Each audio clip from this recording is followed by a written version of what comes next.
This is the draft day Browns fans were waiting for. Sonny, I hope you're listening. You run this team. You're the general manager. You can fix it. Hey, Tom. Hey, Sonny. Sonny. Every year, someone comes out of this looking like a donkey. Can you hear me? Yeah. Good, because tomorrow I got a feeling it could be you if you don't make this deal.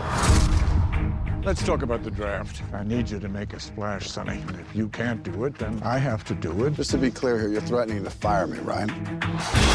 Your job is to coach a team I give you. They do it different in Dallas? Yeah, they do. They win. A lot. How is it that the ultimate prize in the most macho sport ever invented is a piece of jewelry? We talk football? We can always talk football. I just want the team that I want, one time. You see things other people don't see. Rewind that back to the start of the play. That's one of the things I love about you. All that matters is what you think. Write your own story, Sonny. I want this team's future back. Let's get busy. Draft day, history in the making. 224 young men are about to become players in the National Football League. Bo Callahan, he's the surefire slam dunk #1 pick. Trade me. I'm going to do what's best for the team. This is the draft analysis we've all been working on for the last 2 months. Just made a trade with the Seahawks. Sonny, that's our future. You sold a cow for magic beans. How does the entire world already know about this, Mom? Because I just tweeted it. You're on Twitter? You're not. I love having the #1 pick. I hope that you would. The Cleveland Browns are now on the clock. It's go time, boss. You're going rogue. Who are you going to take? What's happening? Who you picking? You son of a... I need 5 minutes, and then you can fire me. I got Tom Michaels on the line. Sonny, are we trading 6? I quit, Sonny. Don't quit. See what I do from here. You're gonna like this.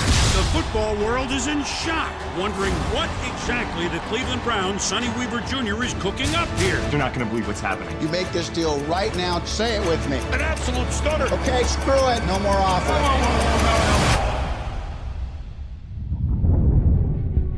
You're out of your mind. Yeah, I am. Haven't I proved that already?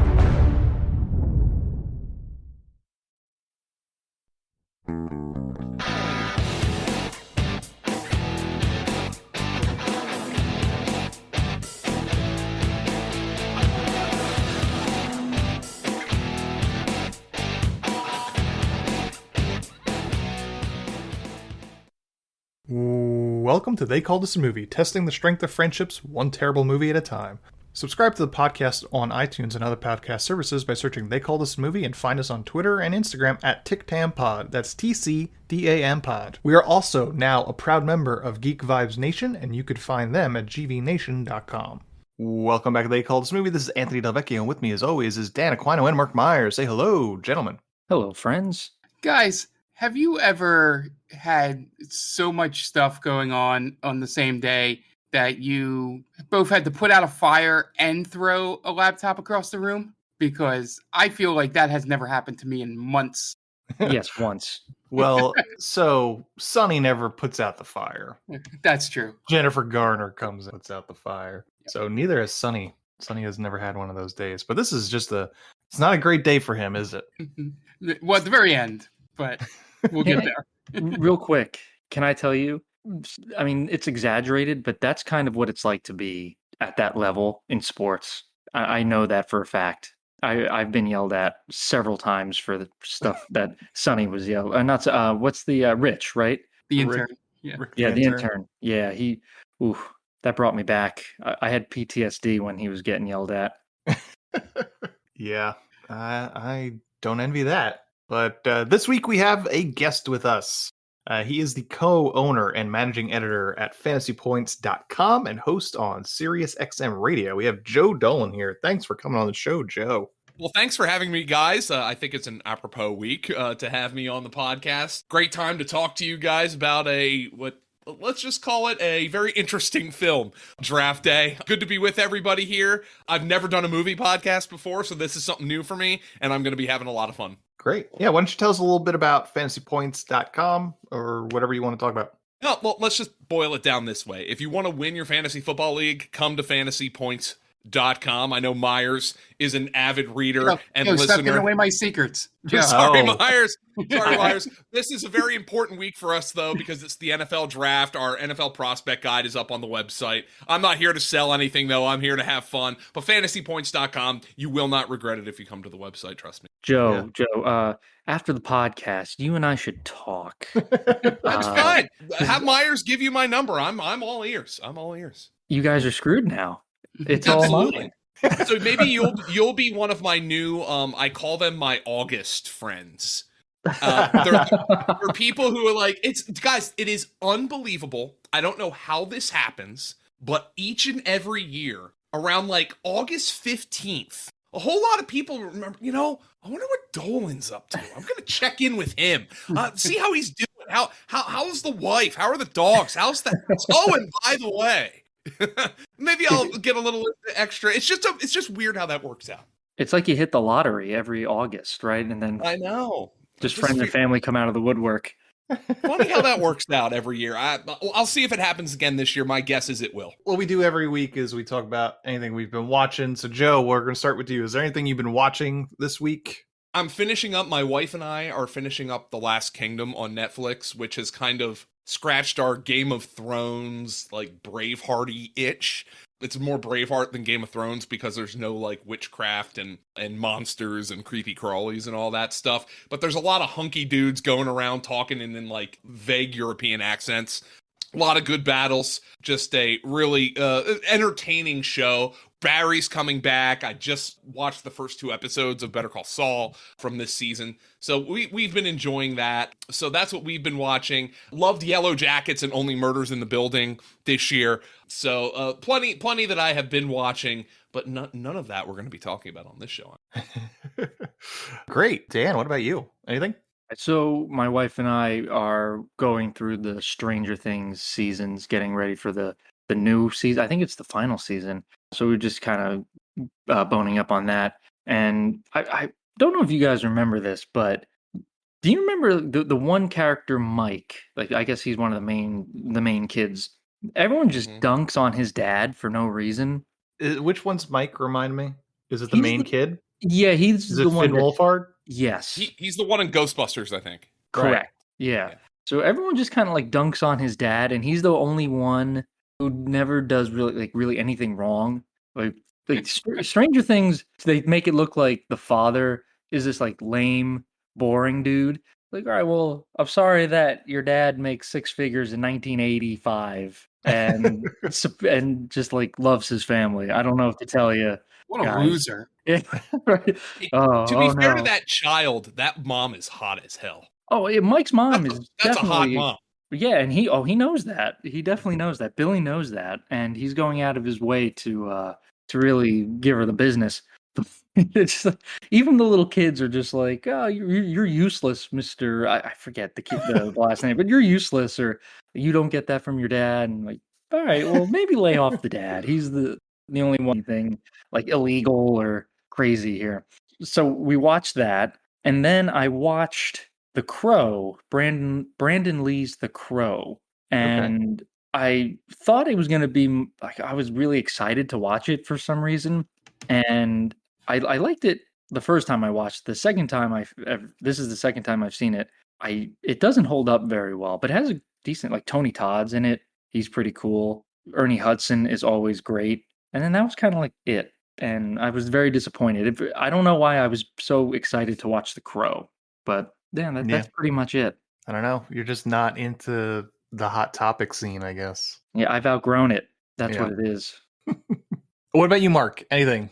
None. I did plan to go see the movie I keep mentioning every week. This weekend just got busy. I did watch a lot of 5-minute craft videos on YouTube, but I don't think that counts for this. I had to clean my apartment, so something had to be on in the background. I love how your part of this segment is the things I almost went to see or thought about. As for me, I went to the movie theaters twice this weekend, gentlemen. Twice. And I took the wife to see a movie. She hasn't gone to the theaters since COVID. And I think Little Women was the movie we last saw. So we went to the theaters on Saturday night and we saw The Northman, which was weird and kind of great, but also very weird. And it was it was quite silent at the end of that movie in terms of the theater. I don't think it's going to be a great crowd pleaser, is what people think, but I really love The Witch. And this is Robert Eggers' third movie, and really well done. Super violent, a little more mystical than I was expecting, but not I didn't mind it. But Alexander Skarsgård is yoked as fuck in it. Yeah, it's wild. There's moments where it feels. I was like, oh, that feels like a D&D moment. That feels like a D&D thing that you would have to do. So was it almost like The Green Knight in a way? So I haven't terms of seen mysticism. Oh, okay. I haven't seen The Green Knight, but I think people are making the comparisons to that. Okay. But I really enjoyed it. I can't say I would recommend it. Someone asked me that question, like, would you recommend it? I was like, I feel like I wouldn't recommend it to my parents because it's over 2 hours. But we watched that and I liked it. If you like Robert Eggers, give it a shot. Like, Morbius made so much money, and the prevailing comment out of it, like the best comments I ever saw was, it's not that bad. And it's like, well, you're paying money, $15 minimum, to go see this movie that people are saying is not that bad. It's like, what are you doing with your life? Go see things like The Northman or Everything Everywhere All at Once, Mark. Yes. I didn't even want to try and say it because I mess it up every time. So yeah, give money to the movies that need it, and rely on every ticket sale. But the other thing I saw was another one sort of like that. It's The Unbearable Weight of Massive Talent. I went to go see because I needed to get my Nick Cage fix, and it's delightful. It's a lot of fun. It's like Tropic Thunder if Tropic Thunder was just about Nicolas Cage. That is what I could compare it. He's fun in it. Pedro Pascal's a lot of fun in it. It's a good time. It's a solid 7. But if you're a fan of Nicolas Cage, definitely seek that one out. And that's all I watched this week. Nice. We're gonna take a quick break, and you guys are gonna listen to some ads so we can pay those bills. And we'll be back in a second. And welcome back. Now it's time to get into this week's movie. And this week was Mark's pick. So Mark, why don't you tell us about the movie that you picked this week? Yeah, so this movie I've been thinking about doing for a few years that we've been doing this podcast. As you heard earlier, I do have a few friends that work in the fantasy football industry. So I always had this idea of roping at least 1, 2, or maybe all 3 of them into doing a podcast of the Kevin Costner classic Draft Day. Just to, because some of them might have some behind like knowledge of how this stuff usually works, talking to people they've known over the years and stuff, and just how ridiculous and maybe unrealistic this movie can be, or how close to realistic it is, surprisingly. But yeah, so I've watched this movie once before, and the only 2 things I remembered from it going back was that Arian Foster played Ray Jennings, and then 2, the part where the nerdy intern is trying to put his laptop back together after Kevin Costner throws it against the wall. It was such a natural, like, sad, like, intern, like, moment of, oh man, I can't afford to get a new one. And it felt real. It felt very real. But yeah, the roller coaster ride that this movie goes on is something I completely forgot. How for the early part of the movie, you're wondering how he has a job. And then by the end, you're like, oh, why doesn't he just do this all the time? Like, it's such a crazy thing. And then he's the one GM that had like every single kind of life event happen in one day, apparently, or within a week. So a lot of plot devices. And by God, did they just want to throw a lot of NFL shit in there? Obviously, it was sponsored by them, or paid for by them. I loved when they would go to the cities and be like, Kansas City, home of the Chiefs, and put up the logo. But yeah, this movie is as interesting and weird as I remember it being. And it's what every person not in a war room thinks these war rooms are like. Okay, great. But you, Joe, where are you coming from with Draft Day? Oh, man. First and foremost, allow me to say this. I was entertained, okay? But I was entertained because I was laughing the whole time. I mentioned this to my wife tonight because she watched with me. And I said she loves the Hallmark Christmas movies, right? If they made a Hallmark movie about the NFL draft, it could not be sappier. Sure, like definitely.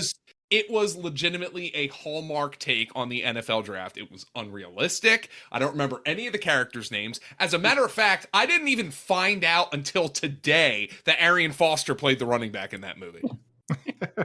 I was like, oh, there's Kevin Costner, and there's Jennifer Garner, and there's Dennis. I don't know their character names. I just it's Kevin Costner and Chadwick, and although Chadwick Boseman's name stands out because of the note, but it was so incredibly unrealistic.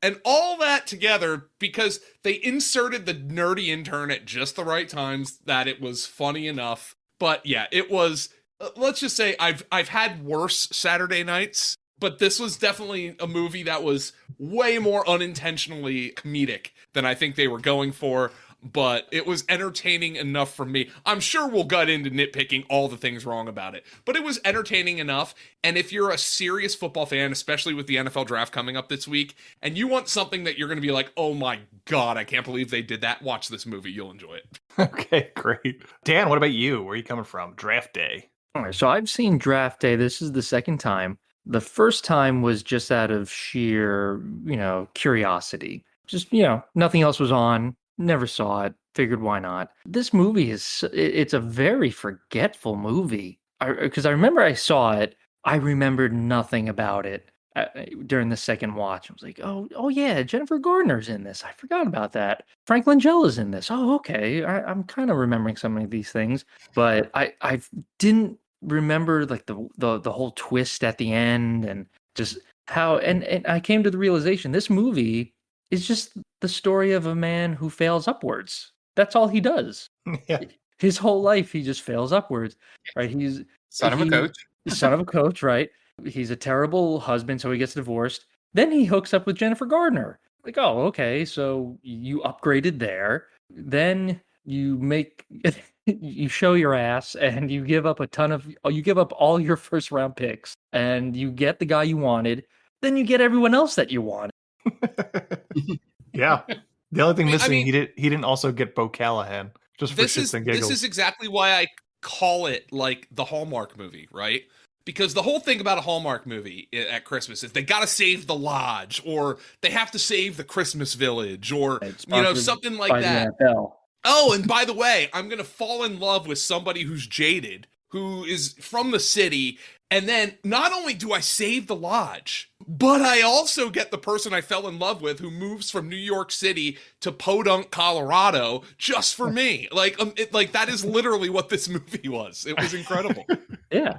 It's you could tell this movie is definitely sponsored by the NFL because the first thing it does is try to sweep.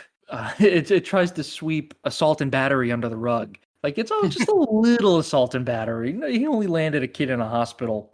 It's fine. He'll be okay. It only happened once. Yeah, he's still a good kid, all right? We all make mistakes. So you had that, and I really groaned whenever they would, like, wax poetic with certain NFL stories from years past, like Joe Montana with the final drive. It's like, the John Candy story. Yeah, the John Candy story, or like, oh, he's got a lot of Pittsburgh in him. He's doing this, and that. I'm just like, no GM gives a shit about prior stuff like that. No one does that. Yeah, and it was all just to like make NFL this like this love story for it, Yeah.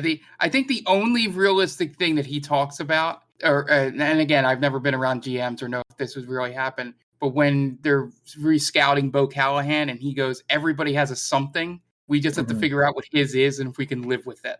Mm-hmm. That makes sense. I was like, yeah, I can see some GMs. Like, that's the most realistic line I think he says in the movie. That's a really good point, Myers. Yeah, that was that. It's just, it became so outsized that, like, obviously the entire premise of the movie is that Bo Callahan's a can't miss prospect, okay? Yeah. And they trade for the guy while knowing absolutely nothing about him. Exactly. Which means they didn't do their due diligence at all.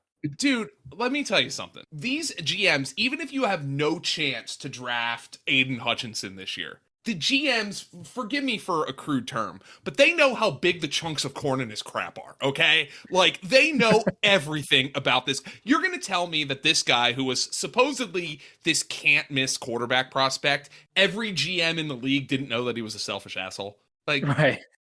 I mean, like, they really... This is where I got, like... And I mean, I expected to be disconnected from this movie, so I was able to enjoy it for what it was. But I think my favorite line, and the line I laughed the most at about this entire movie, is when he goes into the gym to the strength coach, and they're talking about the quarterback who was injured, right? Brian Drew. Brian Drew, okay? And he goes, yeah, did you know what your star receiver such and such said about him? Like they threw in there that like Kevin Costner wouldn't know who his star receiver was. Like they really shoehorned that line in there. Hey, this is your star receiver, and here's what he said. And Kevin Costner didn't know that his starting quarterback had been working out and squatting 350 pounds or whatever. Give me a break. Squatting 400 pounds. Yeah, Kevin Costner is attached to that quarterback's leg like Jeff Van Gundy to Alonzo Mourning, okay? Like, he knows every pound that kid was lifting, and he's doing secret workouts. Like the general manager doesn't know about him. It's funny because you mentioned that even if you know you're not getting the quarterback, they do their due diligence, right? And they bring that point up when Kevin Costner talks about Andrew Luck. Like, everybody knew about Andrew Luck. Well, the Browns weren't going to get Andrew Luck that year. They knew that. But still, apparently, they knew Andrew Luck was this dynamite, can't miss quarterback. Yeah. So they kind of ruined that whole idea at the get-go. Yeah. It just... I think the main thing was they were like, all right, we have to show what it's like to scout somebody. So let's just have them go through all the things they would have done for months before in 6 hours. Yeah. Sure. And my favorite part about that strength coach, I'm so glad Joe brought him up, is that guy was just given a note. Strength coaches yell in a really like husky, deep voice. And that guy was like, got it. Like, okay. Oh! Speaking of the scouting process, by the way, just like I thought it was hysterical, and I understand why they did this. It's a Hollywood movie, but I just thought it was hysterical that all the scouting tapes that they used to evaluate Callahan were these highly zoomed in, highly produced, like highlight reels with like 14 different camera angles, which is like, obviously, if you're an NFL fan, you know what coaches scout on. It's from super zoomed out, like, so you can see every player on the field at all the times. I understand why they did that, but it was just so hilarious to me that they have like these cinematic camera angles on their scouting tapes. That might not have landed with other people the way it did with me, but it certainly landed with me, and I got a chuckle out of it. Definitely. Yes. So, Ant, what did you think? So this is my first time I've watched Draft Day. I didn't mind the NFL stuff. Well, I'll say I didn't mind the football stuff. This is the biggest piece of propaganda that we've watched since Kirk Cameron Saving Christmas. Yes. Because the budget on this movie is only $25 million, I'm assuming, because NFL gave them a lot more. I want to start a rumor or say that the NFL knew that the movie Concussion was coming out in 2015. So they scrambled to put together a movie that painted them in a nice light. Where did the 25 million go? Kevin Costner probably got a good chunk because it doesn't show in anywhere else, right?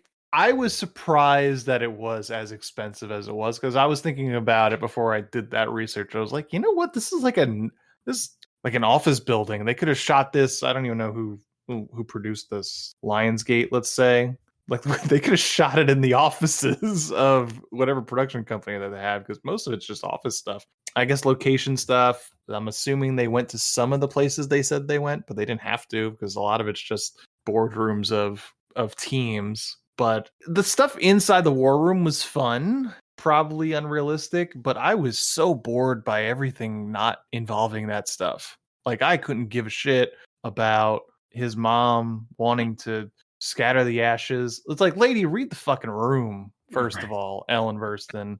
Your son is obviously clinging to the threads of his job, and you're wanting to scatter his dad's ashes like 3 hours before he's on the clock. It's like, just take a seat, pop some pills. Dad's not going anywhere. That's a requiem for a dream joke for anybody that that picked up on that. And the Jennifer Garner romance is weird because there's no chemistry there, and it's inappropriate given the age difference. I have it written down. Is there a real reason for this love story? Yeah. Like, that's a Rene Russo role, right? Oh, yeah. That's a good like, one. Re-team Kevin Costner and Rene Russo. I'd watch that. But then, Rene Russo is probably too old to have a pregnancy storyline. Maybe that's what they were thinking. Yeah. But that doesn't need to be. Just be like, Sonny, you're just not committing to me or something like that. Yeah. Yeah, I'm at that's the end. easier. What are we doing here? Basically, storyline. Mm-hmm. That's all that needed to be. I love that Chadwick Boseman was 37 playing a college recruit. That's great. And the best part is he was by far and away the best actor in the movie. Yeah. Like all of his scenes, I was like, oh man, I want him to get drafted first. He's great. He got me. Yeah. He's good. And you know what? I don't dislike Kevin Costner in this movie. He's Kevin Costner. But it all revolves around that last 15 minutes. Yeah. This movie drags this whole thing out for that final 15 minutes. And it's not a particularly long movie. Probably could be 90 minutes though. Yeah. The golden ratio. I thought they did a pretty good job of conveying that all owners are pricks. Yeah. Right? They did a good job with that because you had Frank Langella and then the owner of the Seahawks. I think he was the GM, but yeah. Okay. Because he was like fleece him, like pretty much just like take this guy's lunch. Like no one wanted to help anybody here. And save $7 million.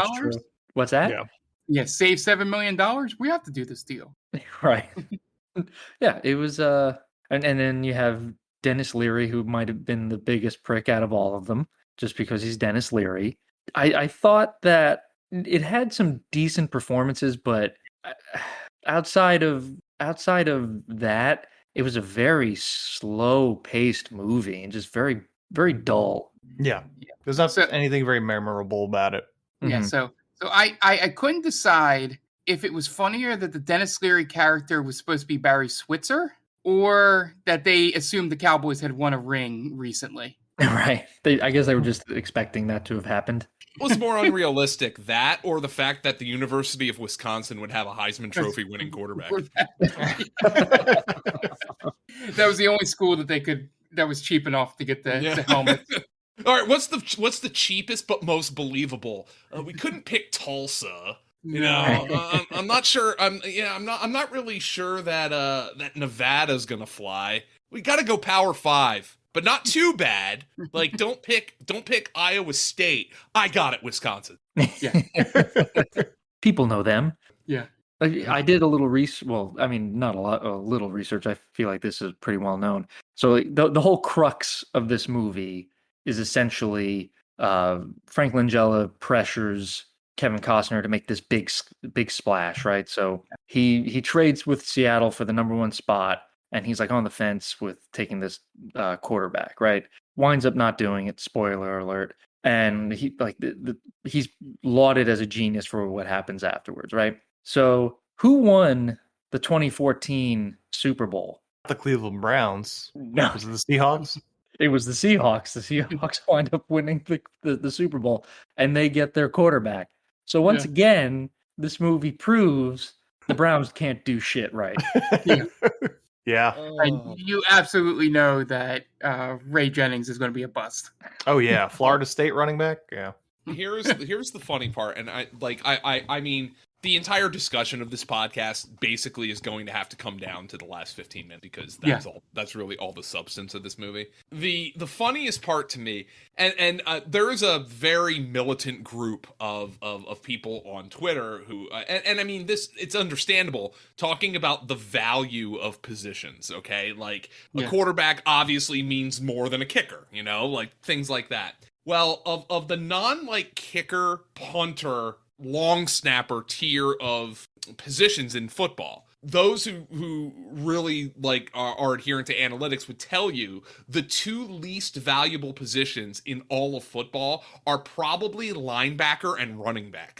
And the two top 10 picks that he spends are on a linebacker. Although, to be fair, I think it's implied that Vontae Mack is a pass rusher, so that gives him a little bit more value. But running backs in the top 10 are generally regarded as terrible picks. So like, it would have been hysterical if this happened in real life, which it would never happen in real life, and we'll get into that. How that like people would be like, wait a minute, you made these incredible trades, but you still made terrible picks. Like, what are you doing with your life? There is so much going on at the end of that movie that like it just continually one-upped itself. Draft Day from 2014 is directed by Ivan Reitman, director of Meatballs, Stripes, Ghostbusters 1 and 2, Twins, Kindergarten Cop, Dave Jr., Father's Day, 6 Days, 7 Nights, Evolution, which we've covered on this podcast, My Super Ex-Girlfriend, and No Strings Attached. It's a quality career of mostly middle-of-the-road comedies, besides Ghostbusters and Stripes, probably. Starring Kevin Costner, Chadwick Boseman, Jennifer Garner, Frank Langella, Dennis Leary, Patrick St. Esprit, Jai McBride, Tom Welling, W. Earl Brown, Terry Crews, Arian Foster, Griffin Newman, Ellen Burstyn, Kevin Dunn, and Sean Diddy Combs, featuring cameos from Roger Goodell, Chris Berman, Rich Eisen, Deion Sanders, Mike Mayock, Mel Kiper, and many more. IMDb score. Good. And one for me and Joe Banner was in it at the very end. Oh, yeah. And then pre-canceled Grewdog was in there, too. Yeah, he was in there. He got one in there. Oh, man. Yeah, there was a lot of, good to see you. Jim Brown was in there. Yeah. They got the Browns greats like Bernie Kosar. The NFL really laid it on thick in this movie. Yes, they did. The IMDb score of 6.8 and a Rotten Tomatoes score of 60%. Budget $25 million. Box office $29 million.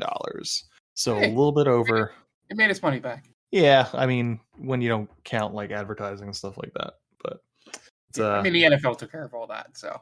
That's definitely probably true, because good Lord, there's a lot of NFL dick sucking going on in this movie.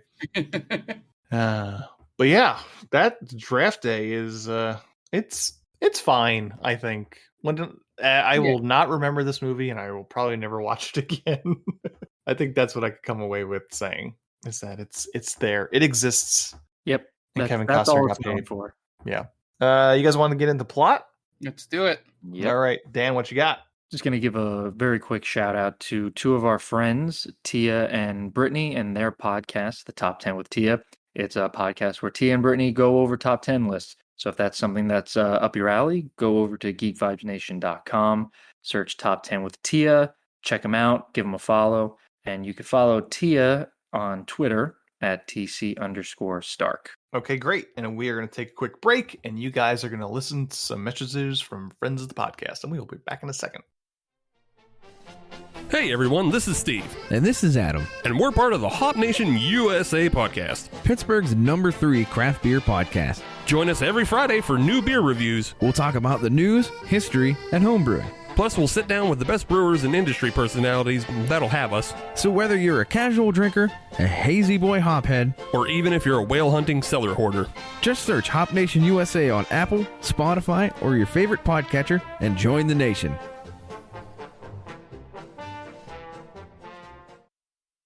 Oh, hi. Didn't see you there. It's me, George, from the best little horror house in Philly, the show where we talk about the best horror movie ever made, according to our guest at least. We've talked about groundbreaking classics like Texas Chainsaw Massacre and Alien, but we've also got a lot of great ones coming up, including some very fun guests like Len Kabaczynski of Swamp Zombies and Red Letter Media fame, Caroline Williams, the star of Texas Chainsaw Massacre 2, and Chase Williamson from John Dies at the End. So make sure you're subscribed to the best little horror house in Philly, and I'll see you boils and ghouls over there. And welcome back. Now it's time to get into plot 4, Draft Day. We open on Draft Day. That's the name of this movie. Yep. Roughly 12 hours from the first pick in Times Square as everyone sets up for the presentation. And we get that sweeping... Oh, I was just going to say, go ahead. I was going to say, and Chris Berman waxing philosophical about Draft Day, which is the name of this movie. Go ahead. No, that's what I was going to say. And then Chris Berman reads a poem at the beginning of the movie. Yeah, just really... making sure you understand what's going on here. I don't want to keep saying sucking the dick, but really, just sucking the NFL's dick. I mean, I guess he knows where he's getting paid. especially Then back then.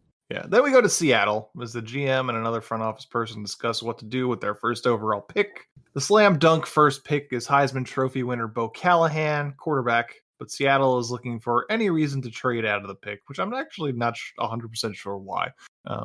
They talk about who they might wind up trading their pick to, and then we cut to Cleveland and Sonny Weaver's house, played by Kevin Costner. I love the way they do the cut. He goes, "What poor sap could we get to give us more than we want?" Yeah. That's Cleveland. It's so fitting that the next shot is of Kevin Costner, though. What a way to introduce our hero. A poor sap.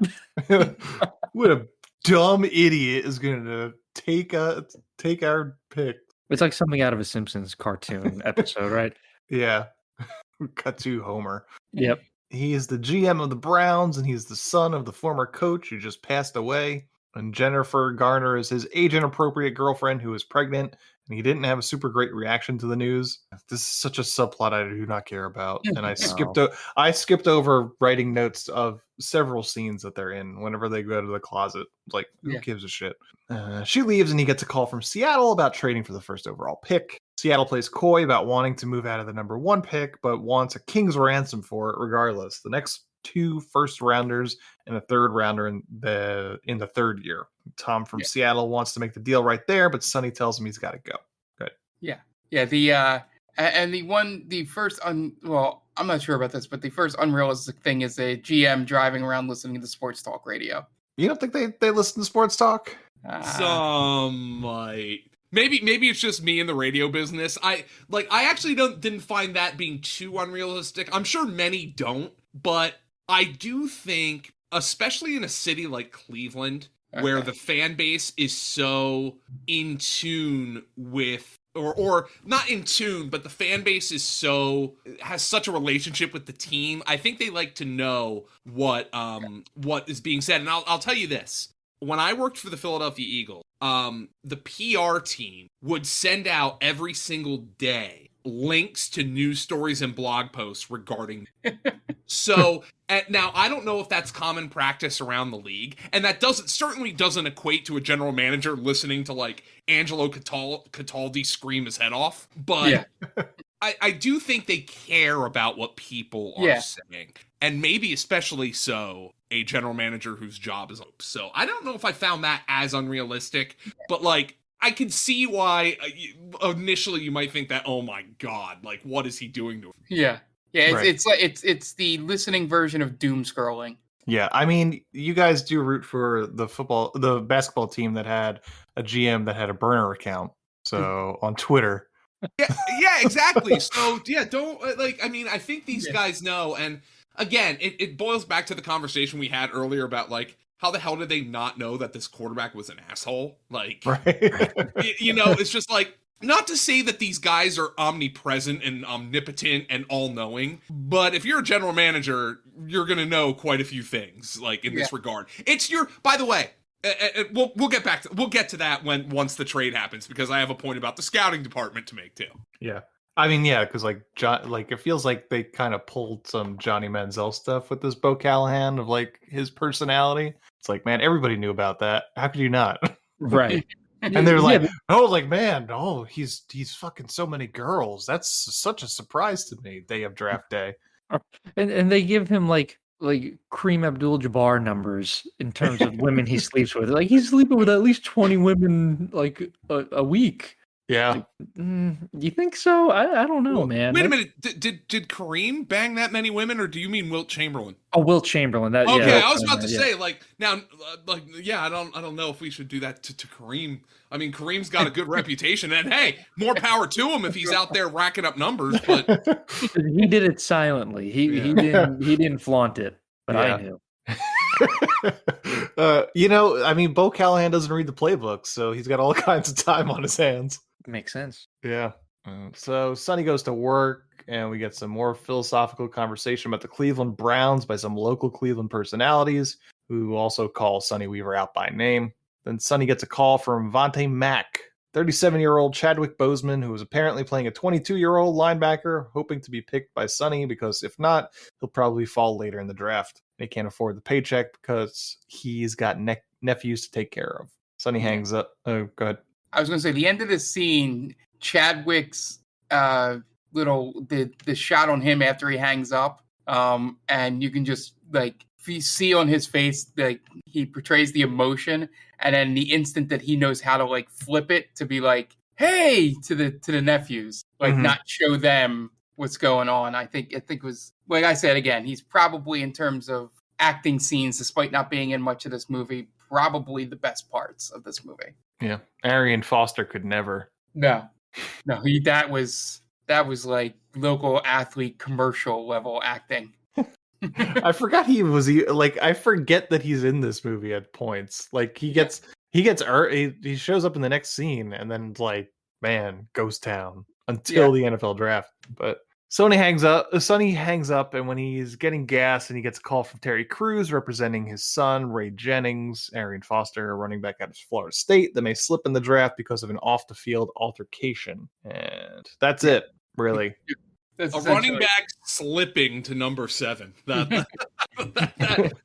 mean, I know, like, from a plot standpoint, that's about one of, like, the bottom 5 things that's wrong with this movie, but, like, a running back slipping in the draft is like getting undrafted these days. One slipping to number 7 is so ridiculous to me. But they were obviously in an NFL sponsored movie, very careful to make sure that this was an ambiguous fight where he might not have started it and might have just been defending himself. Right. And they had to make sure that happened. So, but I'm actually surprised they allowed that. But that's a good point, right? Like, why even draw negative attention to any of these players if you're trying to paint yourself in such a good light? That was about as realistic as it gets because 250 guys get drafted every year. Like a decent number of them, like 5, 6, who knows, have been in bar fights in their lives. I mean, it's just the way things go. So it actually might be one of the most realistic things about the movie. There's bar fights and smoking weed with a gas mask. Things happen. Oh man, that actually happened. By the way, that was not a movie. Talk about a running back slipping, played by Arian Foster, who went undrafted. Sonny then meets with the owner, Anthony Molina, played by Frank Langella, at a water park just so Molina can make a metaphor about making a splash. Oh, I hated that scene. People pay to get wet, Sonny. Ugh. Gross, dude. Yeah, an old man Frank Langella is the one that says that, too. I know. Oh, just made me feel dirty. There's I'll be honest, Dan, I've watched this movie twice, and I don't think the metaphor hit me until you just said it. And it makes me hate that scene even more. Yep. It's like there's no reason to be there. No. Langella's like, he's going to the airport, I think, right? They don't even give I say this on almost all of our podcasts. It's my one of my tenets. They couldn't even give you one line that he owned the water park. Like that's it. Just it's one of his businesses. That's why they're there. It probably is, but at the same time, it's literally just so he could talk about making a splash. I'm honestly surprised that there's a water park in Cleveland, to be honest. Oh, there's a famous thing, at least in Ohio. Cedar Point. Cedar Point, yeah. Cedar Point is in Sandusky, Ohio. But which is near Cleveland. So it's Cedar Point's like one of the great roller coaster parks in the world. Yeah. I've been there. It's pretty nice. Really? Yeah. But it's not in Cleveland. No, it's outside of Cleveland. Gotcha. Matter of fact, let me Google Maps it for you right now because I when I went there as a kid, we went to the Rock and Roll Hall of Fame after, so it was Cleveland. See, there's another thing you could have done at your bachelor party, Dan. Yeah, it's about an hour away. It's about an hour away. Probably the most fun thing that's ever happened to Cleveland, my bachelor party. You guys enjoy your roller coasters. I'm gonna pass Cedar Point. Thank you very much. So where am I? They go over what the team needs, and short of Bo Callahan falling into their laps, Molina wants Sonny to take Ray Jennings as his team, and their new head coach needs a running back. Molina says Sonny needs to make a splash or he's fired. On the way to the stadium, Sonny calls Tom in Seattle to make the trade, but now Tom says he wants their next 3 first-round picks instead of 2 and a third. So Sonny begrudgingly makes that trade. There's no GM that makes that trade, right? It's a lot to give up. Mike Ditka did that? Yeah, Actually, he gave up a lot for Ricky Williams. This trade is actually one of the more realistic parts of the entire movie. Really? 3 first-round picks for the number 1 overall pick is about as realistic as it gets. Wow. And the first one being a top 10 pick. So first and foremost, I was going to tell you, and I wanted to talk about that when you had first mentioned it. The initial offer from Seattle, Kevin Costner should have taken that and run with it right away. 2 first-round picks and a third for the number 1 overall pick when there is supposedly a can't-miss quarterback on the board. You must make that trade. You must. Right. That is a. So let me go to the 2012 NFL draft, okay? Because this is going to feature Washington trading up to the number 2 overall pick to take Robert Griffin III, and we know how that worked out. But let's just talk about the trade.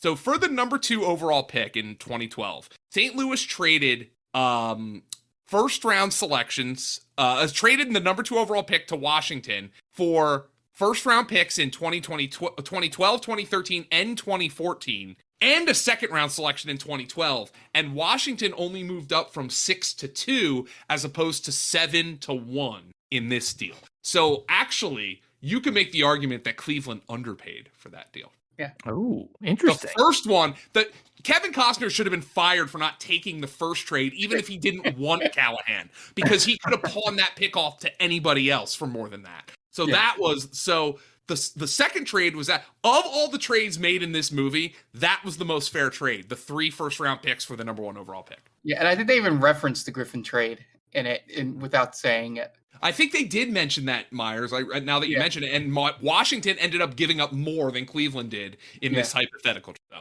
yeah. Nice. That was actually the most realistic trade in the entire movie. Wow, that's mind-boggling because to me, like, you know, they even mentioned that's the farm. He's selling the farm, and they make it so much more difficult than I guess it really would have been.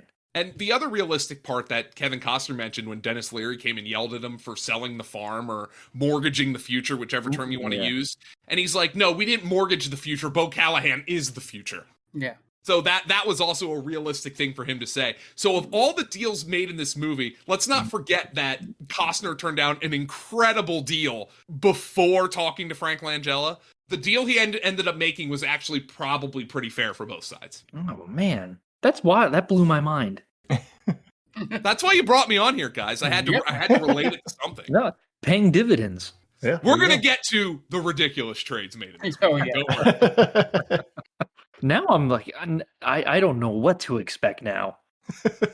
So Sonny comes into the war room to hear the head coach Penn talk up Ray Jennings, the running back, but Sonny breaks the news to him and the team that he traded for the number 1 pick. 2 mixed reviews, we'll say. Molina calls to congratulate Sonny and says he's headed to New York to meet Bo personally, and makes a Spider-Man turn on the dark joke, which is super timely and just still holds up to today. Longest running show on Broadway. And Coach Penn is not happy because he felt they already had a QB and what he really needs is a running back. And then Sonny asks Allie, Jennifer Garner, to work on the numbers for the salary cap with the assumption they're taking both the first pick. And then Sonny tells the team that they should look at Bo Callahan's tape before they wind up picking him. You know, as Joe said, they probably should have done that before. Yeah. Even if they didn't think they were getting him. Yeah, I guess because you're picking 7th, it's not impossible that he falls, right? Right. You know, Brady Quinn fell all the way to the 20s. Brady Quinn stunk. That was the problem. Well, yeah. And then, of course, Cleveland drafted him. Now, well, here's the thing, though. And here's where I'm going to get to the scouting department. Okay? I know there was 2 chuckleheads that they continued to focus on in this movie, but NFL scouting departments are dozens of guys deep. It is their job to know the bank accounts, the social security numbers, the number of pets, the number of siblings, everything about the players in their region. The notion that some scout, let's forget about the general manager who's focusing on bigger picture things and probably doesn't think at that point that they had a shot at getting Bo Callahan. Which in and of itself is farcical because you would know there would be chatter around the league that Seattle's looking to move this pick. But let's just assume the general manager didn't know anything about that. The fact that there is not a scout in this building that was like, hey guys, this guy might be a phony and he might be an asshole, and nobody was there to say it until we'll get to what happens. Like, I know you have to drive the plot of the movie, but that is as unbelievable as there is. This is a can't miss prospect, and not a single person in your building had heard of the warts around him. Ridiculous. And it's except for that one guy who just keeps talking in riddles. It's Ralph, the security guy. He knows more about Bo Callahan than any of the scouting guys. Ask me what happened at his birthday party. I don't have time for this, man. If you do not give me straightforward answers, I'm firing you immediately. I totally forgot about that guy, but that was one of the other realistic parts of the movie. Not that you'd have a security guy who's going to talk in riddles all the time, but every single NFL team has a guy like that. Yeah, there would have to be, right? A head of security who knows police departments around the country, who knows other heads of security. Like, that is a very important job in sports. Like they all talk, essentially. Oh, for sure. And many of them are ex-cops. But that job, that was not there just to have a character who knows things. That job exists. None of them, they don't talk like the Sphinx, but those guys absolutely exist in every single building. So that was a realistic part too. Yeah, Ralph's just sitting there like, hey, Sonny, let's play 2 truths and a lie. If you want to find out what happens with Bo Callahan, answer me my riddle 3. It's like he's going to one of the those hags that can tell the future. One of them has the eye, and one of them has like the tongue or whatever. Or the classic, one of us tells the truth, one of us can only lie. Right. You have to pick which one is telling the truth. He read the playbook. No one went to his birthday party. Oh, geez, what's going on here? So Sonny gets a call from Diddy, who's Bo Callahan's agent, and Sonny gets the opportunity to talk to Bo, and it's fine, but Sonny's still not convinced. Yeah, who's actually listed in this movie as Sean Combs, which is odd. He didn't go the rock route and put the persona in the middle. In my notes, I originally said Sean P. Diddy Combs, and I corrected myself because don't need to offend him. I'm not gonna use his dead name. It's fine. After the call, Sonny then has to deal with Penn, who comes into his office to tell him how much he hates the trade and to burn the scouting book that they spent all off-season putting together.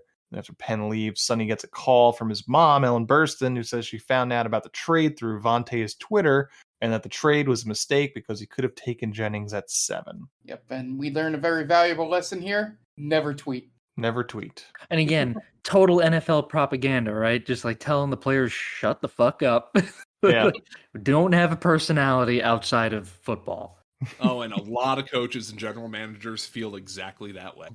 Oh, yeah. They hate when these guys tweet or do anything social media related. If it's not to make the organization look good, I would say. Absolutely. And then after Penn leaves, Sonny then calls Vontae and tells him to stop tweeting. Vontae says he can do whatever he wants and that Sonny should take a good look at the tape where Vontae sacked Bo 4 times and look at what Bo does after the sacks. So another person talking in riddles.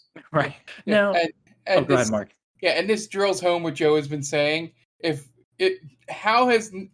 people are both scouting Mac and Bo Callahan, how has no one spotted what has happened in this game happens? Right. Exactly. Yeah. Everybody is just on top of how well Bo does overall in that game, but like it seems like they're watching that game for the first time, which seems to be a nationally televised game that lots of people would have seen. So now here's my next question, and maybe Joe or Mark, one of you guys can answer this for me. So they watched that game where Vontae sacks Bo 4 times, right? And like after every sack, Bo gets rattled. Wouldn't the logical thing be to go to another game where he gets sacked and see how he reacts after it? That would be very logical. Right, because like maybe it's just this one player is in his head, not every time he gets sacked. Right, and by the way, you have to simplify things for movies, but scouting rooms are going to have debates like, yeah, I saw that, but we can coach it out of them, or it only really happened on this rare occasion, so maybe it was just a bad game. Like, no, yes, that would be something that you would do. I don't think actually, I know for a fact, you would never take a guy and drop him on your draft board because he had a couple bad plays after he got sacked 4 times in one game. Like that would not be the case. But I'm willing to concede that they had to tell the story with some brevity because it's a Hollywood movie. But yes, that is obviously the case. They would never, ever, ever, ever just base it off of 4 plays for his entire career. And in that same game, he threw for 4 touchdowns with the game-winning touchdown at the end there. So I feel like okay, he got rattled, but he still like tore them apart, you know. But Mac wasn't in the game at that point, Dan. That's true because he gave the ball to some girl. And that's another part where it's like where the scouts don't do their. They don't know it's his mother, his sister, who died of cancer 6 months later. At that point, do you not just fire those guys? It's like what have you guys been doing all year? To be some like Tom Rinaldi tear sequence on ESPN about that too. Yeah. Like, oh my God, Vontae Mack got ejected for giving a game ball to his deathly ill family member. And like, how is this not a travesty? Like they just all found out about it at that moment. That was a little bit over the top. Yes. Yeah. Hey, what? So like, you guys know you're supposed to scout these guys, right? Like, not just like sit on the computer all day and talk about who you want to bang. Literally, it's their full-time job is to be college scouts. Yeah. So bad. Yeah, they were too worried about being on Bo Callahan's college list, or whatever website. Yeah. And there's no way someone would allow a college student to do that, right? Like a college athlete of that caliber, like, dude, you got to take that website down. No one's going to draft you if they see this.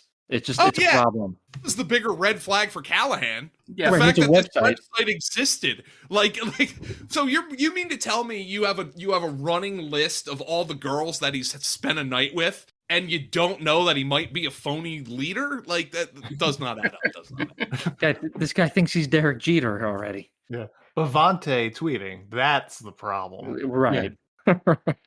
Probably just color their skin. It's probably the reason. Racism. Probably at this point. NFL not even trying to hide it. Yeah. Sonny calls Tom from Seattle to see why he was willing to trade away from the number 1 spot, not take Callahan. And Tom is preoccupied, though, with the effigies of him from the fans of the Seahawks are brandishing outside his window. Seems a little harsh.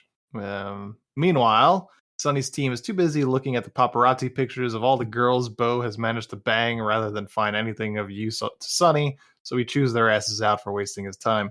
We should probably just fire them. And then Rick the intern tells Sonny that Brian Drew, the team's current QB, just trashed Sonny's office, and then he told him to go fuck his dead mother. Rick the intern. He told Rick the intern to go fuck his dead mother. Yeah. So... we didn't really touch on Rick, really. I mean, this poor kid just spent. If you think Sonny is having a bad 12 hours, Rick's 12 hours is infinitely worse. Yeah, and worse paid. Oh yeah, he's an intern. He might not be getting paid. Right.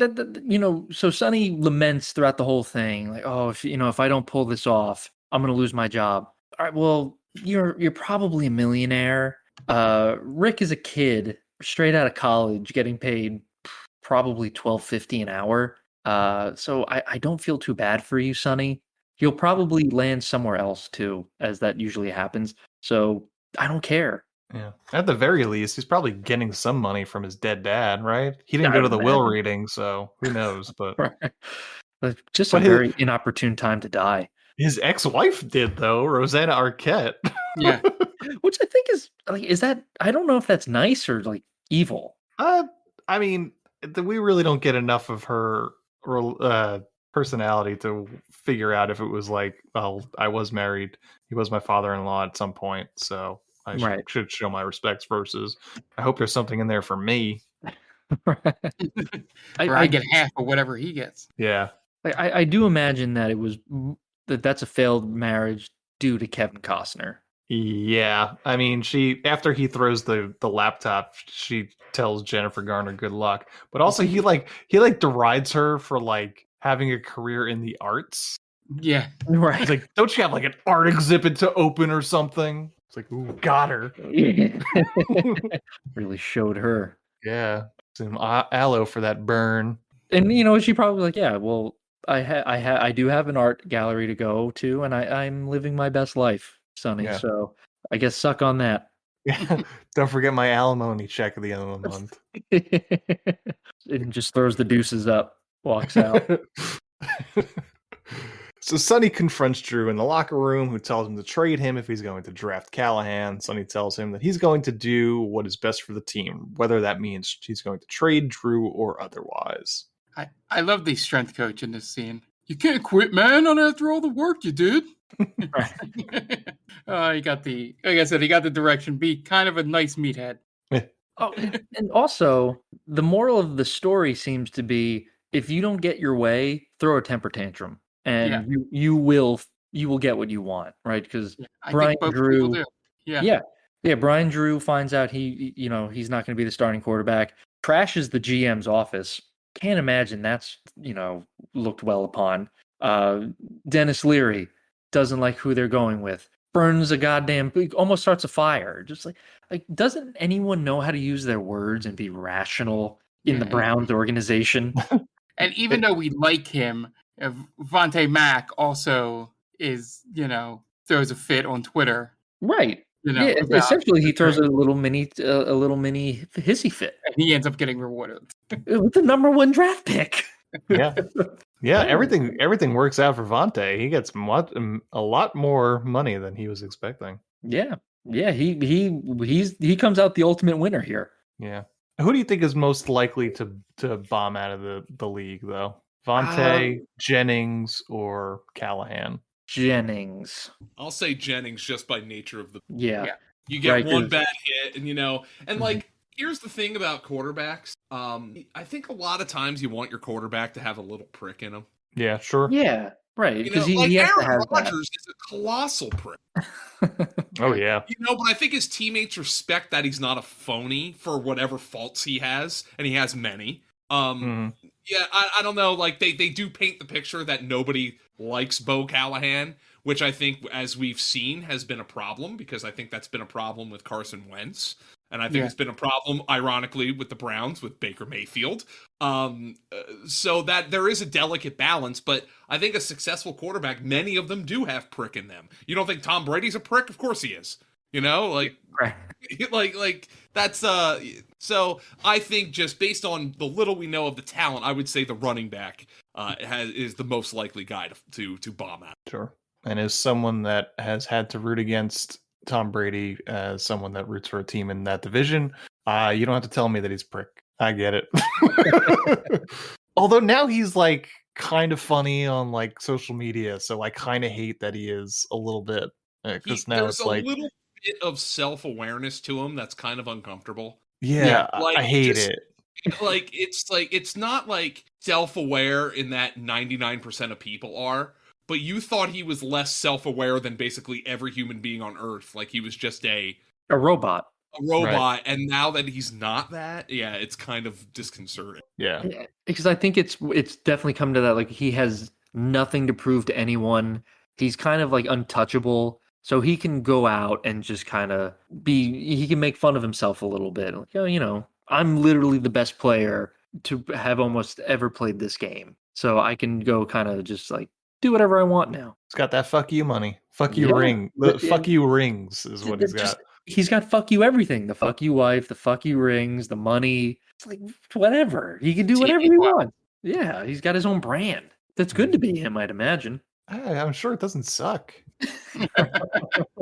And who would want to hear him complain? Right. Like, fuck you, man. Was Elon crashing your Tesla stock? Oh, boo-hoo. Yeah, right. So Sonny gets a call from the Chiefs, who just got a call from Drew's agent, and they're interested in Drew if the Browns plan to draft Callahan. Sonny says he needs time to think on it, and then that part of the story just goes away. Yeah, I think it just leads to the confrontation with Dennis Leary's character. I think it's all that conversation is for. Mm-hmm. I forgot about that. They really never go back to the Chiefs. No. Mm-hmm. So Ralph, the team security, comes to Sonny with some dirt he dug up on Bo. Apparently, there was an incident at Bo's 21st birthday party that caused the cops to be called. But the cops didn't report a single member of his team went to the party, insinuating that Bo doesn't have any friends on the team. Sonny calls the head coach at Wisconsin to ask about the party and why none of the teammates were at the party. Head coach played by none other than Sam Elliott, and he basically calls Sonny an idiot, and the cops just didn't write down the players' names because they didn't do anything wrong. And it sounds like some, looking the other way sort of thing with the cops in a university town, especially in Madison. Yeah. So I was 99.9% sure this was Sam Elliott, but in the back of my head, I'm like, what if it's not Sam Elliott? You'd be laughed off this podcast, Mark. I was like, I'm not even gonna look it up because I know Ant's gonna bring it up if it is Sam Elliott. So yeah, we would have never let you live it down. No. I mean, Dan mistook Kareem Abdul-Jabbar for Wilt Chamberlain earlier. So, but he's still here. It's okay. We're allowed to make mistakes. We're just humans. Yeah. Bo Callahan's allowed to make mistakes too, but he gets picked 6th. Yeah. So, meanwhile, Penn tries to talk to Allie. I almost said Ali. Penn tries to talk to Allie to get her to talk to Sonny about trading out of 1, and Allie tells him to do his own talking for himself. It's a weird sentence I wrote. Sonny then gets a call from Buffalo offering a trade for the first overall pick. It's a good trade involving future picks and a star running back. Do you have anything to say about this trade there, Joe? Yeah, what was the package? It was a first round pick. It was a handful of draft picks. They really didn't get into how good the star running back is, but they said a blue chip running back. I don't exactly remember what it was though. Yeah, well, I think they're going back to the running back because of the coach's want for one, Dennis Leary's want for one, Penn, I guess his name is. I think it was 2 first rounders in the next 2 years, but not this year. I probably would not have made that trade if I had that first round pick, because you would have been essentially admitting I made a mistake with this trade and I traded 3 first round picks and got 2 back. No, cannot make that trade. Can't do it. He makes the right call there. Yeah, I think he makes the right call. But Sonny then approaches Penn because he knows it was Penn that called Buffalo to try and get a trade done.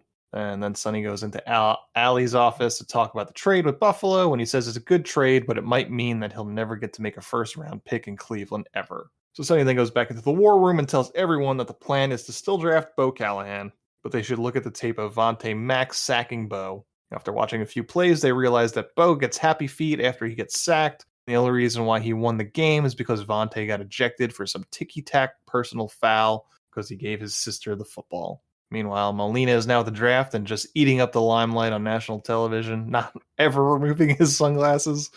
I don't think Langella removes sunglasses throughout this entire movie. I don't think that's a good point. I don't think he does either. Yeah. Then Sonny gets a call from the Texans asking about Vontae Mack and what he thinks of him, and Sonny is non-committal. And then Ralph comes up to Sonny again with more news about Bo. He relays a story from the scouts at Washington that they taped a $100 bill to the back of the playbook, see if the prospects would read it. Bo essentially lied about reading the playbook and about the $100 bill. And then Ralph also mentions that Brian Drew, when they tried this trick on him, mailed the $100 bill back. So I was reading the trivia that apparently this is similar to something that they did to Jamarcus Russell. Correct. I was going to ask you what that was. Teams definitely do stuff like this. I don't know exactly what, but stuff like this definitely happens. So, if anybody thinks that's the most ridiculous part about this movie, it is not even close to the most ridiculous part about it. Teams definitely do stuff like that. According to the trivia, what they did to Jamarcus Russell, they gave him DVDs saying that, oh, here's game tape, go home and watch it. But the DVDs were blank. And then he said, yeah, oh, no, I watched that all. That's why he's a Hall of Fame quarterback. Yeah. And this whole thing of talking about this was just to keep bringing home the point that Bo might not be who he says he is, sort of thing going. That Well, here's the thing: like Bo never says he's anything, right? Like, he never claims he's this great guy. He's just, I'm a good quarterback. Yeah, but he just keeps trying to cover up any flaws he has instead of just admitting them. I think is what they're coming to. Like the story being that the guys that were embarrassed that didn't read the book and didn't see the $100 bill would admit it and just apologize. But he just lied about it. Gotcha. I find it hard to believe that he's the only one that lied about it, to be honest with you. It's a Hollywood movie, as Joey said multiple Yeah. times. Yeah. I think one of the failings though is that there is the part of this movie is, trying to find the fault in Bo's character, but we never really meet Bo in general. Yeah. Obviously that means it's going to be a longer movie and another thread, which I will never advocate for, but but I don't feel like we ever really get a confirmation on his character. Like the whole birthday party thing, like he gives a non-answer at the end, Yeah. It was like, oh, to be honest with you, I don't even remember that night. Like, okay, well, that's either him lying or, conceivably a 21-year-old star football player. I could see that being an actual admission of being super drunk. It's not impossible. So I don't. We never really spent enough time with Bo to see like, ooh, this guy is just kind of seedy. That you would see at like an actual football movie, like the guy that Keanu Reeves replaces in The Replacements. You sit with him enough to know like that guy's an asshole. And Right. Callahan, we hear through the grapevine that he's kind of a shitty person. Because Callahan, we never, he seems like a normal dude. So back at his office, Sonny's mom and ex-wife show up because his dad wanted his ashes scattered on the practice field, and for some reason she needs to do that right this second. He gets mad, throws a laptop, and his mom says she'll scatter the ashes herself. So Allie takes him outside to calm him down, and he talks about how his mother was the one that suggested he fire his dad because the stress was going to kill him, and she wanted to spend more time with him in his last years. That is another running thing in this movie, is that Sonny fired his own father. Yeah. And who cares? Yeah. Again, really who holds no cares? sway. Yeah. On the way back to his office, Sonny sees Rick the intern trying to piece together his laptop that Sonny threw against the wall. So Sonny feels bad and tells him that he's going to get him a new one. He basically gives him like the chin up kind of speech, like, we've all been there, right, buddy? Yeah. Like, come on, dude. Like, act like you've been there. You're the GM of a professional sports team. Yeah. Yeah. And then it's the NFL. Okay. I was gonna say we'll get you on with all the bells and whistles. Like he doesn't know computers. Yeah. One that has all the letters on it. And a number lock key, Kids are all going crazy for that. F1 through 10s. In 2014, that's the big thing. So it's the NFL draft. And Sonny's asking Allie who he should draft. She doesn't have an answer for him, but I think she gives him that paper that says what it says. That I don't know. I didn't even talk about it through this whole plot outline. Wait a minute. So she gives him a piece of paper? No. So she finds it in the office. He wrote it down, right? He wrote it down. Okay, good. Or his dad did. Right? We don't know. Yeah, we don't know. No, I think I remember him writing it. He wrote it down. Okay. Yeah.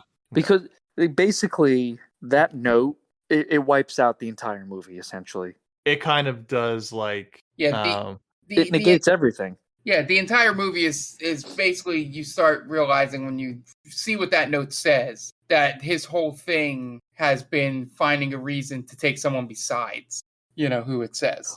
Like not even that, right? Because like it's a finite statement on that letter, on that note. Yeah. So can we get to that? I guess since we're kinda... It's on the paper. It says take Vontae Mac no matter what is what it says. Yeah. So that negates the entire day's worth of him fretting about who to take because he already knew who he wanted. Right. So I don't understand the point of trying to whittle down Bo Callahan if you know who you're taking. I read it as like this is a symbol of his principles, like this page, and then he was convinced to do something that he didn't want to do by trying to make a splash, and then he stuck to his guns basically. Yeah, right. By picking the guy at 1 that he could have had at 7. Yeah, basically. and he has like a mini meltdown after that, pretty much. Yeah, he absolutely 100% should. First of all, he's taking a linebacker with the number 1 overall pick. That's a question. But Also, you've mortgaged the future of the team for a guy that you could have had at the pick if you just did nothing, if you slept in. Yeah. Right. We didn't talk to that guy while he was eating his pancakes. Right. If Sonny wakes up at like noon this day, he's had such an easier day. Right. He misses the phone call with Seattle. Yeah. Seattle's drafts, they trade away their pick to somebody else. Yeah.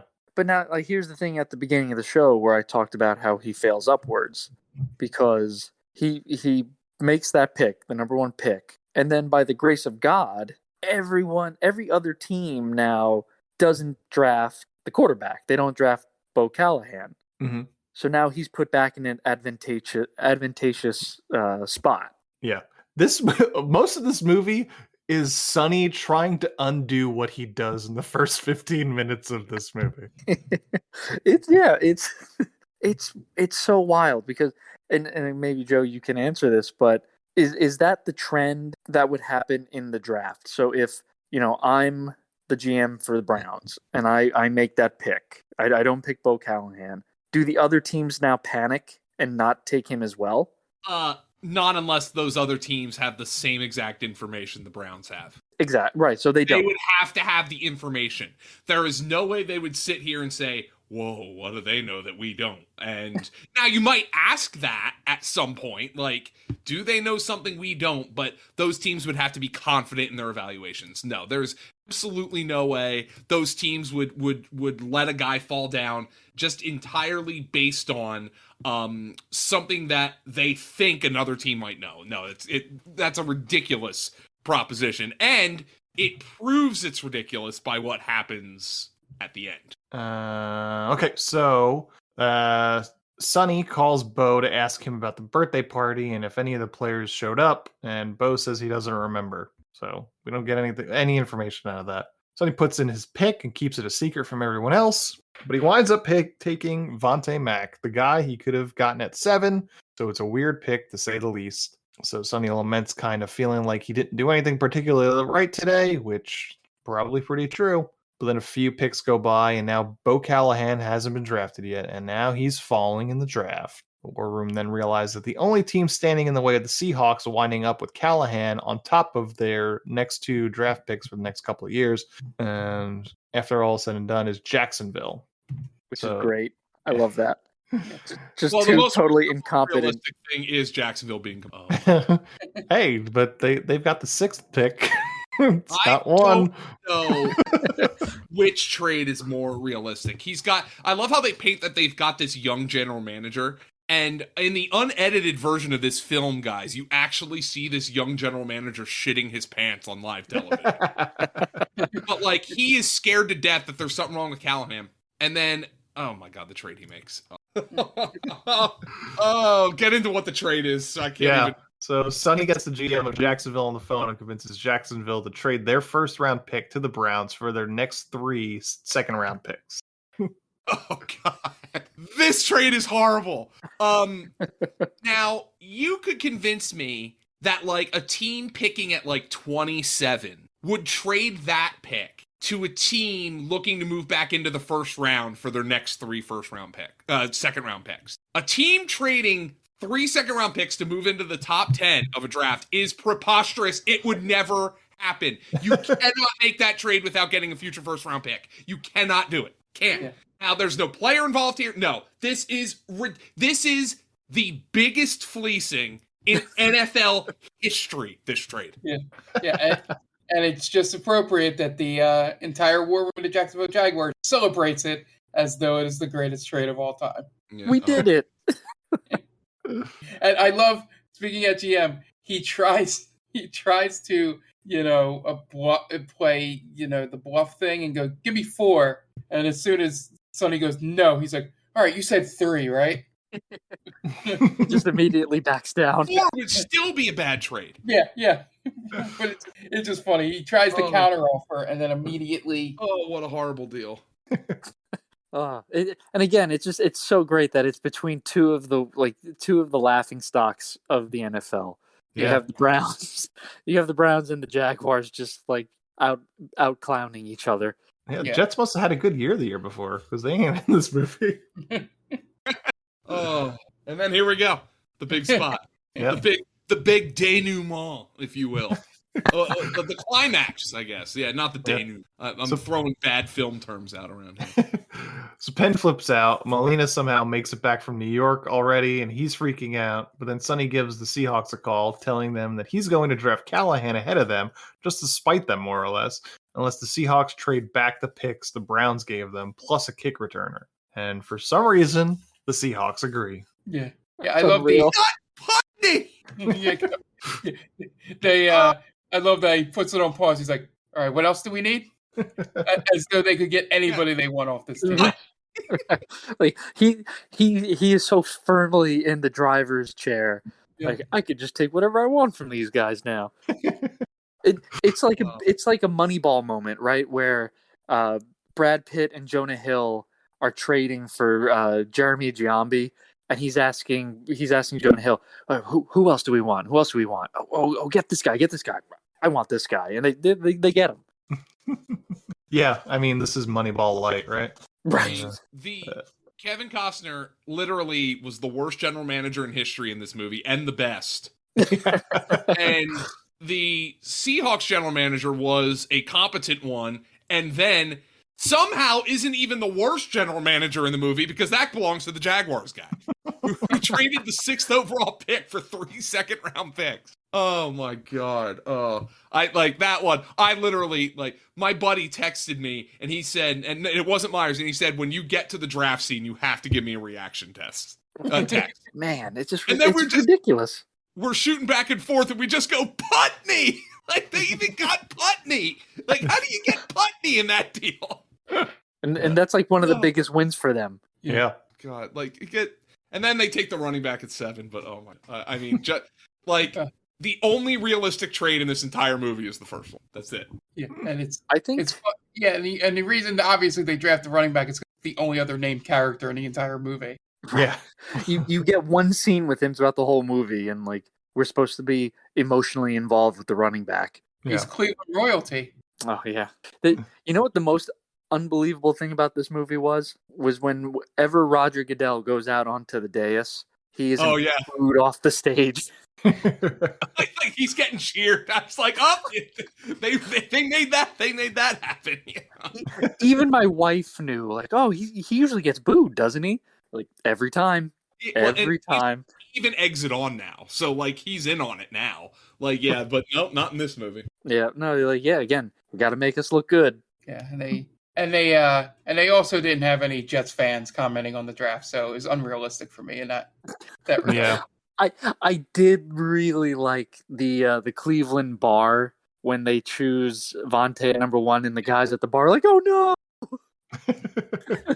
Like the other, like, what the hell is going on here? It's many years old, but that video is still one I will probably watch this Thursday. The Jets draft blunders. I'll be posting it on my Twitter feed on Thursday. Matter of fact, when we're done here, I'm gonna go watch it downstairs on my big screen. It's 2 minutes, and there's a point where Pete Rozelle, the commissioner of the NFL, comes out and says the Jets' first round selection, fullback, and he just says the position, and there's a Jets fan that goes, no, in the background, because he didn't even hear the guy's name. He heard his position, and he's like incensed. Oh my God, Myers, you're gonna have me watching that now. Yeah, I watch it every year. Sorry, Ant. It's okay. Guys, Anthony's right here. I mean, yeah, I know what I picked. Yeah. God bless you, man. I mean, I haven't watched a game in years, so it Missing helps out, that they man, suck. from what It I helps hear. that they suck because they don't get national coverage. So, okay, according to this movie, the Jets drafted in the 2nd round the real lifer Bo Callahan and Christian Hacken. Oh. Again, I'm telling you guys. I think he just stunk. Yeah. 2014, Seattle wins the Super Bowl. Cleveland went 8-9. So pretty good for the Browns. Right? Yeah, that's like their Super Bowl, really. Yeah, it's because of Brian Drew. So I also real quick, I something that I was kind of like, did they have to do this? They mentioned Ryan Leaf how he's a total bust. Yeah, but she also, when she mentions Ryan Leaf, she also gives like his entire backstory. Like a general manager wouldn't know that. Like, but that's what they said about Ryan Leaf, who was the number 2 overall pick in 1998 when he came out of Washington State after losing the Rose Bowl. Like she didn't go that far, but like it's just like it reminded me of the part where he's like, "Yeah, your star wide receiver's been in here," and he's like, just like they didn't they didn't necessarily count on the audience using its intelligence to figure things out in this movie. Yeah. I picture Ryan Leaf sitting at home watching the movie, like, oh come on, I haven't been in the league in.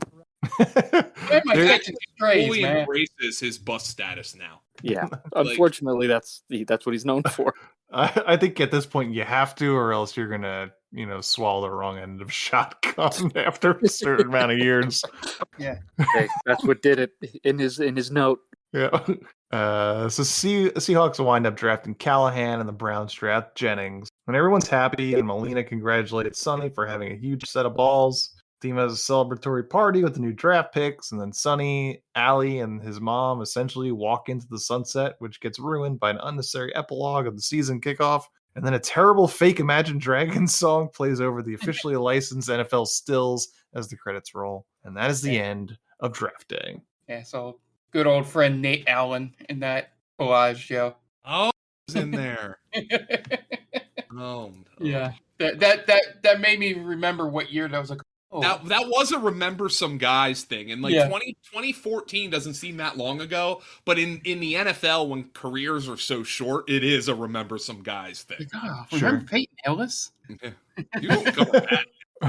I mean, Peyton Hillis is the exception because in 2015 you're like, oh man, I remember that guy. Barely. And that's draft day. Kind of weird that it exists, to be honest with you. I'm telling you. It was, it's a movie, like I said, I've been thinking about, was perfect for this podcast, especially when we start doing themed movies around times a year. I'm glad we could get it on this year. Glad Joe could join us, just because this movie is just like the most obvious propaganda thing, but you could probably find some people on Twitter. I mean, you can find people on Twitter that say anything. That would just say that this movie is like a masterpiece and exactly how the NFL is. Dude, they got it so right, man. I was happy that all the same. Yeah, I was just happy Joe was able to break, because I knew certain drafts or certain trades were like, oh, that doesn't sound great, but like having Joe be able to break down exactly why it's terrible, again, just mind-boggling how bad some of these things actually, like earth-shatteringly bad for teams it was. They got Putney. And that's got to be like the stinger for like the TikTok. They got Putney. Yeah, it is really weird that the cap on that trade is a character we have never met before. But they managed. Oh my god! I mean, do you want to talk fireable offense? Moving down from 1 to 6 while also losing your star kick returner. That's a pretty fireable offense. That's incredibly fireable. Oh my god. Oh, there's so much we could get to, but Seahawks general manager, loser of this. Not as big a loser as the Jaguars. But he was already a loser, but no. By beginning the Jaguars beat him. At least he got those second round picks. Yeah. He'll keep him warm at night when he is homeless.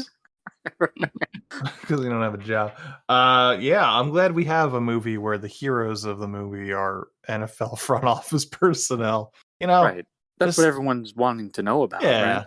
Exactly. Really, the unsung heroes of the world. Oh yeah. They do the Lord's work. Yeah. That's all I got. It's the NFL draft is today when this movie drops. Joe, is there anything we could look out for today? What's a prediction if you want to give us one? I feel like Putney's going to get moved today. I hope so. No, this is a draft where I don't have any really specific predictions because this is a very unsettled draft class. Like, there's no like slam dunk Bo Callahan in this draft where somebody's gonna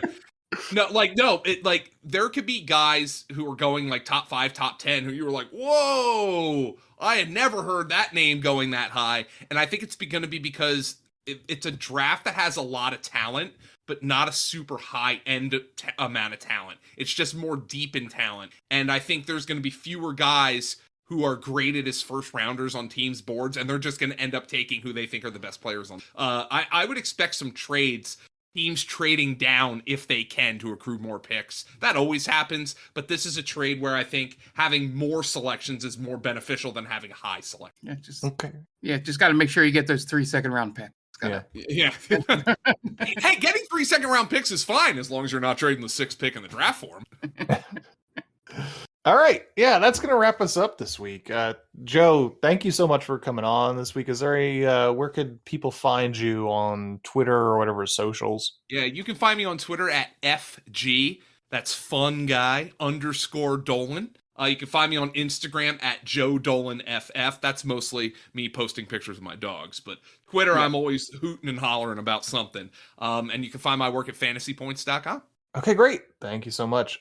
We got this. So check out the NFL draft today. And we got a bunch of great episodes coming up these coming weeks. And we've got a really special one going on next week, which will be fun. And so check us out on all the socials where we post all this stuff. If you're listening to this, you know where to find us, basically. Thanks, guys. The director of Draft Day is Ivan Reitman. So for Dan Aquino and Mark Myers, this is Anthony Delvecchio telling director Ivan Reitman, well, you certainly made a movie, didn't you? Thanks for listening to They Called Us a Movie. Subscribe to us wherever you get your podcasts, and be sure to check us out on Twitter and Instagram at TicTamPod. That's TCTAM Pod. You can also check us out on TikTok at They Called Us a Movie.